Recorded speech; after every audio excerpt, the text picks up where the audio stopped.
Hey guys, तो Samsung ने officially reveal कर दिया है अपकमिंग One UI 8.5 अपडेट को लेकर, जो कि अराउंड 8 दिसंबर से हमें देखने को मिल सकता है। अब इस अपडेट को लेकर कुछ प्रॉस भी है, कुछ कॉन्स भी है।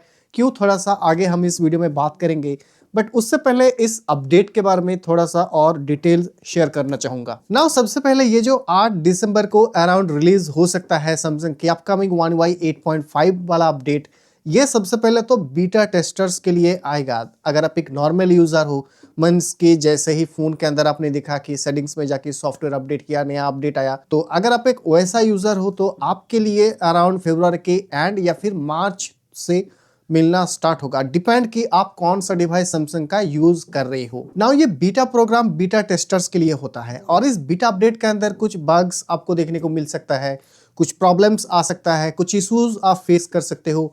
तो अगर आप एज ए सेकेंडरी डिवाइस कोई दूसरा यूज कर रही हो, तभी आप बीटा टेस्टर्स के लिए साइन अप करो, अगर आपका फोन एलिजिबल हुए तो। हाँ, यहाँ पर ऐसा भी एक क्राइटेरिया है। सपोज कि आपके पास कोई भी सैमसंग का स्मार्टफोन है, सपोज S21 FE, तो आप यह मत सोचना कि आपको One UI 8.5 का बीटा अपडेट आपको मिलेगा या फिर आप बीटा टेस्टर्स बन सकते हो। अभी लेटेस्ट सैमसंग के अगर देखा जाए तो S25 सीरीज है, S24 सीरीज है, जो कि थोड़ा सा पुराना हो चुका है।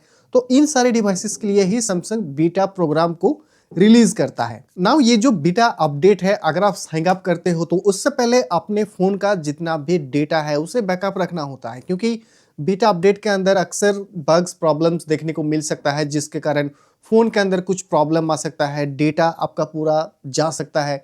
तो इसी के कारण अगर आपके पास एक से ज़्यादा डिवाइसेस है, अगर आप चाहते हो कि एक्सपेरिमेंट करना, तो देन आप बीटा के लिए साइन अप करो। 8 दिसंबर से ये जो बीटा साइन अप स्टार्ट होगा, ये इंडिया के लिए नहीं, इंडियन यूजर्स को यहाँ पे सेकेंड फेज के अंदर रखा गया है। 8 दिसंबर को सबसे पहले रिलीज होगा यूएस, यूके, जर्मनी, कोरिया, इन सारे यूजर्स के लिए, एंड इंडियन यूजर्स को उसके बाद जाके अपडेट देखने को मिलेगा। और नाउ अब सपोज सब कुछ चीजें सही है, मींस कि आपके पास 2 डिवाइस है, आप सैमसंग को as a secondary device use कर रहे हो, आप एलिजिबल भी हो बीटा प्रोग्राम के लिए, एलिजिबल भी हुए, तो इसके बाद आप किस तरह से बीटा में ज्वाइन कर सकते हो, तो यहाँ पे सैमसंग ने ही क्लियरली मेंशन करके रखा है। तो इसके लिए आपको सैमसंग मेंबर्स एप्लीकेशन, जो कि आपको प्ले स्टोर या फिर गैलेक्सी स्टोर में मिलेगा, उस एप्लीकेशन को इंस्टॉल करके रखना है। ये बीटा प्रोग्राम जैसे ही पब्लिक होगा, आपको बैनर दिखेगा, वहां पे सिंपली आपको टैप करके साइन अप कर लेना है।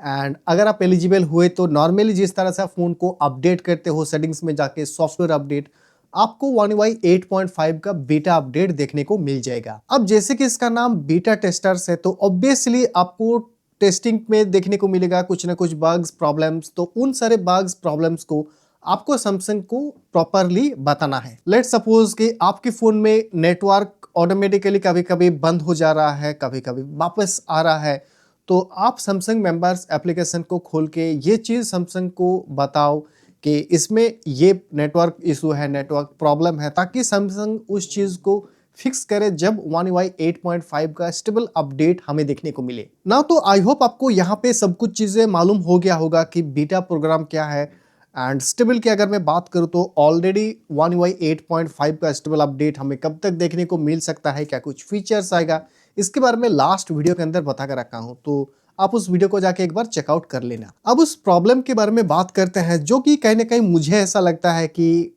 ठीक नहीं होगा One UI 8.5 का अपडेट, क्योंकि सैमसंग का यूजर्स बहुत ही ज़्यादा है। एंड नो डाउट सैमसंग इस बार One UI 8.5 के अंदर काफ़ी सारे चेंजेस हमें देखने को मिलेगा। बट 2-3 सालों से अगर आप एक चीज़ को नोटिस कर रहे हो, तो जैसे ही सैमसंग का अपडेट आता है, मैं यहाँ पे बीटा अपडेट की बात नहीं कर रहा हूँ, स्टेबल की बात कर रहा हूँ, स्टेबल के अंदर भी बहुत सारे बग्स प्रॉब्लम्स यूजर्स फेस कर रहे हैं। तो सैमसंग काफ़ी समय से इन सारी चीज़ों को फिक्स नहीं कर पाया। One UI 7 के अंदर बैटरी इशू काफ़ी ज़्यादा था, One UI 8 के अंदर भी है। अब पता नहीं One UI 8.5 के अंदर इस प्रॉब्लम को सैमसंग फिक्स कर पाएगा या नहीं। बैटरी से रिलेटेड तो काफ़ी सारे नए नए फीचर्स भी आ रहा है। इनफैक्ट बैटरी के अंदर AI को इंटीग्रेट कर रहा है, नहीं मतलब AI फीचर्स की भाई यहाँ पे बात कर रहा हूँ, तो AI फीचर्स आ रहा है बैटरी सेक्शन के अंदर। प्रैक्टिकली ये देखना होगा कि क्या सैमसंग उन सारे प्रॉब्लम्स को फिक्स कर पाता है या नहीं, स्पेशली जो थोड़ा सा पुराना फोन्स हो चुका है। One UI 8 या फिर 7 की अगर मैं बात करूं तो S22 यूजर्स लास्ट अपडेट था S22 यूजर्स के लिए अपडेट आया, देन कुछ ही फेज में रोल आउट होने के बाद उसे पॉज कर दिया क्योंकि सीरियस बग्स सैमसंग को देखने को मिला था। सेम चीज S23 यूजर्स के साथ हुआ जब सैमसंग ने One UI 8 का स्टेबल रिलीज किया। ग्रीन लाइन प्रॉब्लम काफी ज्यादा देखने को मिला, अल्ट्रा सीरीज के अंदर भी, फिर बैटरी प्रॉब्लम, हीटिंग प्रॉब्लम, ये सारा तो है ही। तो बस इसी एक चीज का डर है कि सैमसंग क्या नए फीचर्स के आड़ में कुछ प्रॉब्लम्स कहीं दे ना दे। बाकी इसके बारे में अपना ओपिनियन कमेंट करके जरूर बताना और ऐसे ही इंटरेस्टिंग वीडियोस आगे देखने के लिए आई डिजिटल टच को भी सब्सक्राइब कर लेना। मिलते हैं नेक्स्ट वीडियो में। Thank you.